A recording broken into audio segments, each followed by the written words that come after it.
Welcome, sweet friends, to the channel Frugal Money Saver.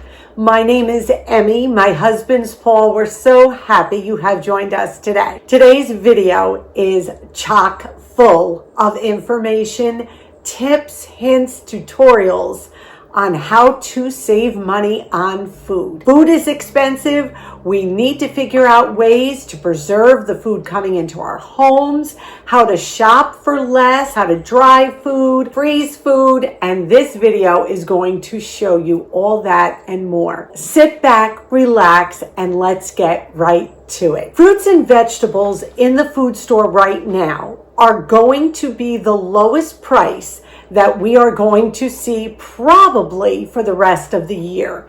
And I'm talking about seasonal fruits and vegetables.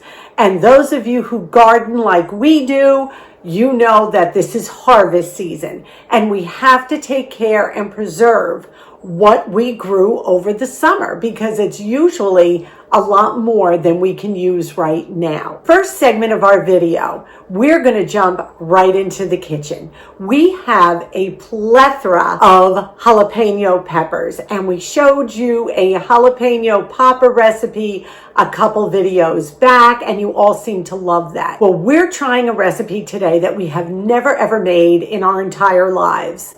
And let's just say I'm already on my second batch because a certain someone keeps eating them right out of the jar. Shame on you, Dixie. It's Dixie, right? We are going to be making Cowboy candy, another name for candied jalapeños. Let's turn this camera around, get into the kitchen. Well, we're going to start preparing these peppers. And of course, I'm going to wear my gloves. We're going to cut these peppers into 1/4-inch rings and we're going to take the seeds and the stems out. So let's try to get that done.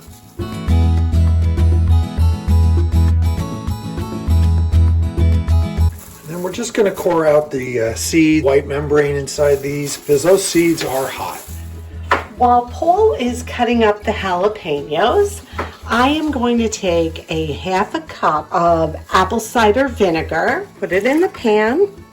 I'm going to turn my heat to medium high. And then I'm going to take a 1.5 cups of sugar, put that in the pot, and we're going to just give this a mix right now.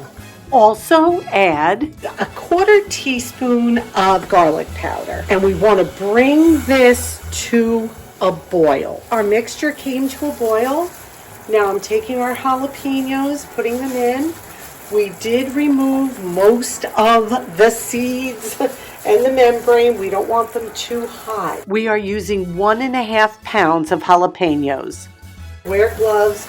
There are a couple seeds here I'm seeing. I'm trying not to get too many in. We're going to lower the heat and we're going to let it simmer for about 4 minutes or so. I'm going to put the timer on. I kept stirring them just every once in a while. We're almost at the 4-minute mark. So these are almost done. Now you're going to take a clean glass jar and we're going to take the peppers out with a slotted spoon and put them into the jar, leaving the liquid behind for right now. And once you put them in the glass jar, the glass becomes hot. Be careful. These are not shelf stable. Just please remember that. These are going into the refrigerator and you have to leave at least a 1/2 inch of headspace. We have way more than that. And now I'm just going to set these aside for a minute. Now I'm going to turn the heat back on to medium high and I'm going to let this liquid boil about 6 minutes or so it thickens up. It's boiled for about 7 minutes. I let it go a little longer. And now we're just going to pour this over the top. You want to leave about a 1/2 inch. Perfect amount of liquid. Almost candied now. Look at that. Now it says take a clean spoon and just make sure you push all the peppers under the liquid. I am so excited to try these. After reading the original recipe, it says that you have to wait like a week or two before you eat them. I can't even imagine we'll wait that long. These are still really spicy even though they are candied. Before you cover the jar, make sure you wipe the rim with a wet, clean cloth. Original recipe will be linked below. So we're going to cover this now. It cooled a little bit. Put the lid on, and it's going right into the refrigerator. You can use them in salad, on burgers, in omelets, over nachos, or when you make tacos. I can't tell you how good they are. Super easy. And just a great way, again, to use up those jalapenos. Now let's do a food haul. We went into the store the other day and we did a normal food haul. A lot of loss leaders, a lot of seasonal food, and also some clearance items. That is the way you need to shop. You need to shop the front of your store's flyer for those low-cost items that pull you in. And you're going to see a bunch of them in this video. And the good news is these are really good items. They're whole food items, fruits and veggies, and that's always a plus. Let's see what we bought and how much the items cost. We haven't showed you a food haul in a while, and I thought we would show you one. This is all from ShopRite. So these all came out of our garden. We have been picking them constantly and freezing them, as you're going to see in a little bit. The jalapenos are abundant this year. We let some of them turn red. The jalapeno just takes on a whole nother flavor when you let them get red like that. So all these peppers are completely free from our garden. I forgot to put these tomatoes in our haul, but these are all from our garden as well.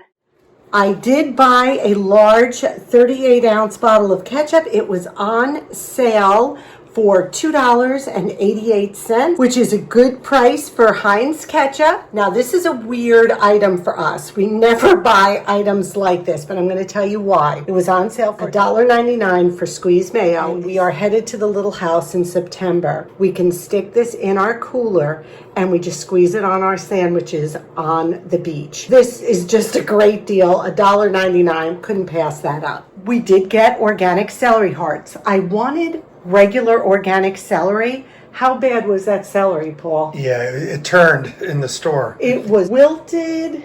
I was hoping they'd give it to me for free for my compost. That's how bad it was. So I did have to pay more for this. I think I paid $3.99 for the 2 hearts, but it was worth it for me. We did get some baby arugula. I am on a total arugula kick right now. That's like the only green I want to eat. That's so good. I believe this was about $3 for this container. The Bowl and Basket cream cheese, the 2 packs of 8 ounces, which is a pound, was $4. So I got that. It was cheaper because the regular 8-ounce package was $2.50. So, and we always use cream cheese, so that was a great deal. The Fayet sour cream was $1.99. Bowl and Basket hummus was $1.49. A lot of these you're going to see are loss leaders. The English cucumber was $1.50. Now they had the regular cucumbers on sale for 66 cents, but they don't last. They just don't. If we don't use them immediately, they're gone. We got 1 yellow squash, 1 green zucchini. You know what we're making, our California grilled sandwiches. And then we have the big pack, the 18-ounce blueberries were $2.49. We got that. A beautiful head of romaine was $1.49 for the whole head. Cantaloupes were $1.25. I got one of those. I got some nectarines at $1.99 a pound, and the bananas, I don't even know what they were, maybe, I don't even know, 55 cents a pound. And then our Jimmy Dean bacon, I froze it as soon as we got home, and I just pulled it out of the freezer to do the little haul. $2.99 for 12-ounce package. So we got 4 of those. So that was a great deal. And we got 2 dozen of the organic eggs. 2 dozen was $8. $4 a dozen for organic eggs. We thought that was a pretty good price. Now we're going to head over to Stop and Shop. They had 3 ears of corn for $1. We got 12 ears, and I had a $2 off digital coupon on any produce. Look at how beautiful this is. It's the yellow and white corn. So I got 12 ears of corn for $2. We're going to be preserving this. Here's another item we scored off the clearance racks, and we tell you all the time to check them. This is Baker's German Sweet Chocolate. Always think holiday baking. At Acme, these bars, I think, were marked down to $1.34. You can see the original price was $17.37. I paid $4.35 for the 3 bars, saving $13.02. And if you have ever tasted Baker's chocolate, it is so good. So these are going to go right into my pantry, and we're going to save them for the holidays. And the date is December of 2026. What a score. Buy these things on sale and put them away. I've also started including our homemade items because instead of buying bagels, we made homemade sourdough bagel, and that saved us money right there. We had all the ingredients in the home, and they are so delicious, better than any store-bought you could buy. All in all, simple little haul, free food, low price food. Watch those loss leaders. They are still out there. Grab them when you see them and make your dollar stretch. As you saw, some good food, and what we have started doing now is looking at our food haul and realizing that a lot of the food we create at home, now I'm not talking dinners and things like that, but staples that you would normally buy, like the Cubanelle peppers, like tomatoes that we have grown ourselves. That is part of our food haul. We have not had to buy those items. The sourdough discard bagels we made, I didn't have to buy bread products because we have made them at home with things we already have. So when you factor in your food bill, don't negate things like that. Things that you make from scratch, that's all part of the food you eat for the week. Cooking from scratch and making staples are a great way to save money. Just some hints and tips on how to save at the food store and on your weekly grocery bill. You all remember our little container garden.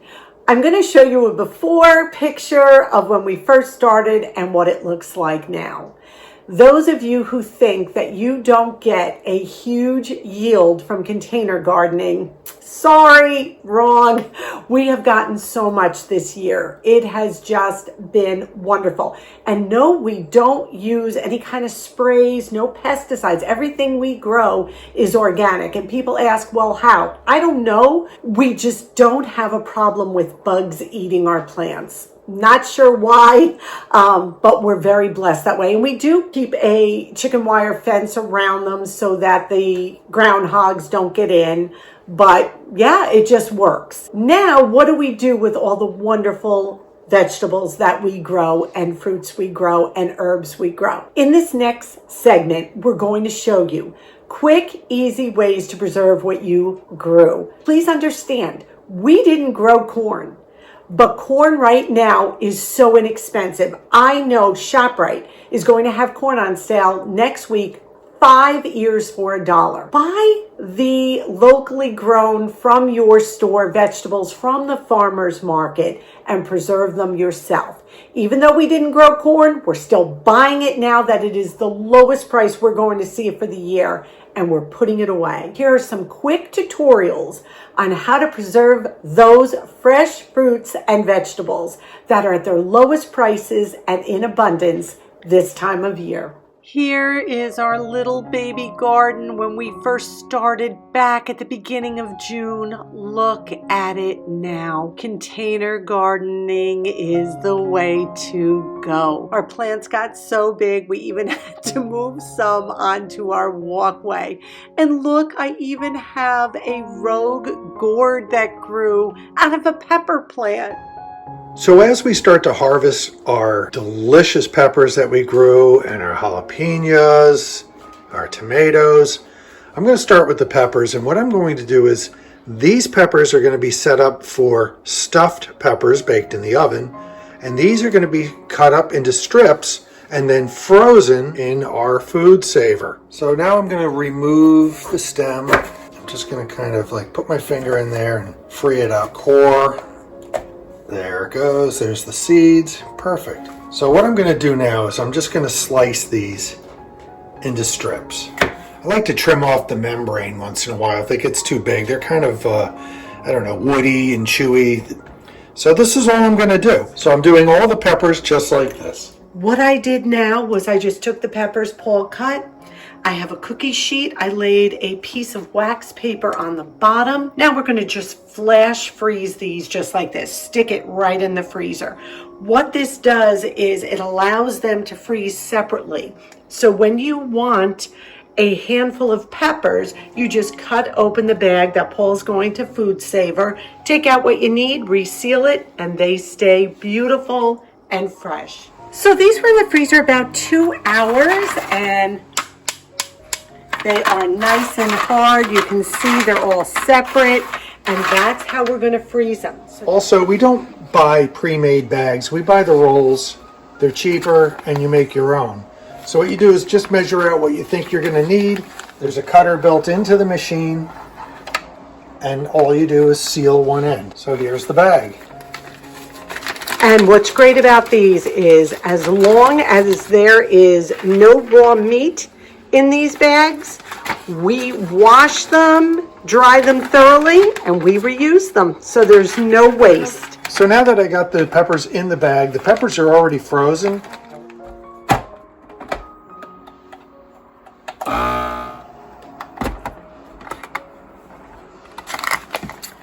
And there you go. I know this is not a sponsored video, though I wish Food Saver would reach out to me. That is one product I would sponsor. We love it. No freezer burn. None. I just picked some of my rosemary, and I have a lot of it. But we cut these. They're absolutely beautiful. I am going to dry them. When I ran out of rosemary, I kept this bottle. And it's just a glass bottle with the lid and shaker, and it just so happened to be a rosemary bottle. So I'm going to wash and dry that thoroughly. And I'm going to wash and dry the rosemary to start, leaving it on the stem. I washed it, placed it on a clean cloth. I'm just going to roll it up to dry. Just like this. We're going to let it sit for a little while before we put it in the oven, just to get a lot of that moisture off, because it will take longer to dry if it is wet. My rosemary is nice and dry now, and what I'm going to do is lay it right on this cookie sheet with a piece of parchment paper underneath it. What we want for these leaves, when we touch them, they're going to just fall off and be brittle. Right now, they are beautiful, bright green, and after they dry, they're going to just kind of fall off when we touch them. I'm going to set my oven for 180 degrees, that's Fahrenheit. Put these in, and we'll check back in about 2 hours. Our rosemary just came out of the oven. It was done for me. And how do I know? I just pick it up, and it's just crumbling right off. Now, I don't want to crumble it too much. I want to keep them as whole as possible, because that preserves even more flavor. And I'm just taking my hand, going right down the stalk, and they're coming right off. Look at this. So I'm going to do this with all of them. Once this cools completely, I'm going to put it in that clean glass jar that I showed you earlier and store it in a cool, dry place. Look how much this made. I've got a full jar. Oh, this is so exciting. I'm going to put my little lid that I washed. So funny that I ran out of rosemary and I have the jar. Simply Organic from Emmy and Paul's little container garden. Here we have our corn on the cob. We shucked the corn, and what we're going to do now is just blanch it for about 5 to 7 minutes, depending on the size of your corn. And then we're going to put it in an ice bath to stop the cooking process. Then we'll freeze it, but we'll take you step by step. It is so delicious and fresh tasting when you freeze it like this, and it's cheaper than a can of corn. It's a little bit of work, but not mine. So let's get right to this. Into a pot of boiling water, you're going to carefully place your corn. You don't want to overcrowd it. Use tongs or something. I'm going to put, I think, 5 ears in here. And I'm going to set the timer for about 7 minutes. Why should we blanch the corn before we freeze it? It's to stop the natural enzymes from degrading its color, its flavor, its texture, and nutrients. And if you don't do it, it can lead to mushy or chewy corn, and we don't want that. And it also kills some microbes, ultimately improving the quality and longevity of the corn. That's why we take this extra step. The timer went off. What I did is right next to the stove, I prepared an ice water bath. And I'm going to take the corn very carefully. You're dealing with boiling water. Let it drip off a little bit. And remember, the water is going to get displaced, so you don't want to fill it all the way up. We can add a little bit more water if we need to. And what this does now, it's going to stop that cooking process because we don't want to overcook them. Now we're going to let these sit in here for about 6 minutes. We're going to go on to our next batch now. Now that the corn has dried and cooled down, I am now going to get it ready to be cut off the cob and sealed up for the winter. And this is what I'm going to use to help take the corn off the cob. This is a bundt pan, and this is perfect for what I have to do. Now I know there's lots of ways to take corn off the cob. They have little tools that do it and all kinds of neat gadgets, but this is in the house. It's free. It's been here. Let's use it. So I'm going to take this corn. I'm just going to set the point into the top of this bowl. Use a sharp knife and carefully cut along the cob and cut the kernels off.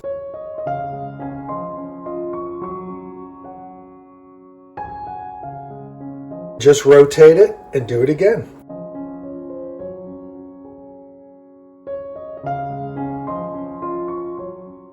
And this is what it looks like. So watch what happens. You just gently touch it and it all falls apart. What we're going to do is crumble these up and then we're going to package them. So here's the end result. All the kernels are separated. It's ready to go into the bags. We're going to probably package these up 2 cups a bag.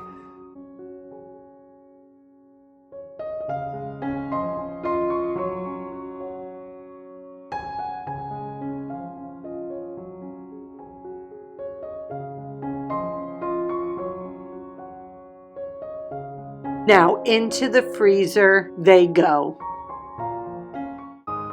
Now what do we do with these cobs?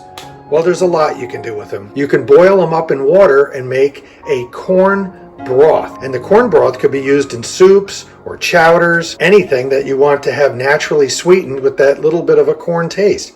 So this is a great way to reuse the cobs. We hope that proved helpful. It was quick, it was easy, we streamlined everything, we worked as a team, and we got a lot put away. I'm so proud of my rosemary. I have to say, out of everything, I'm like, oh, I grew rosemary and actually dried it. Please make sure you dry something like that thoroughly because you don't want it to mold in a jar. If it does, toss it, do not use it. And what are the advantages of these container gardens? There's no weeding, barely any weeding at all. It's not backbreaking. They produce an abundance of fruits and veggies. They're super easy to water. It's just a great way to grow some food and keep it manageable. I know we gave you a lot of information, but we hope it was helpful. It's all about the little things adding up for big savings. Preserving food, buying those loss leaders, searching those clearance racks, making staple items at home better for you and cheaper. So we really hope it was encouraging and helpful. Today's question of the day, what's been going on in your kitchen? Please share with us. Are you starting to put away things that you grew? Have you gotten some great sales at the grocery store that you can share with us? Have you found things on the clearance rack? Have you started making something from scratch that you never made before? Have you tried a new recipe and it was awesome? Please share that down below with us. It not only encourages us, but you all encourage each other. And we are so appreciative of that. We thank you so much for sharing this time with us. We ask that you would please take a minute and give this video a big thumbs up. It really helps us so much here on YouTube. Subscribe if you haven't. We would love to have you be part of this wonderful frugal community. We ask you to be well. We ask you to be safe. And above all, we wish you blessings. And until our next video, may God greatly bless you.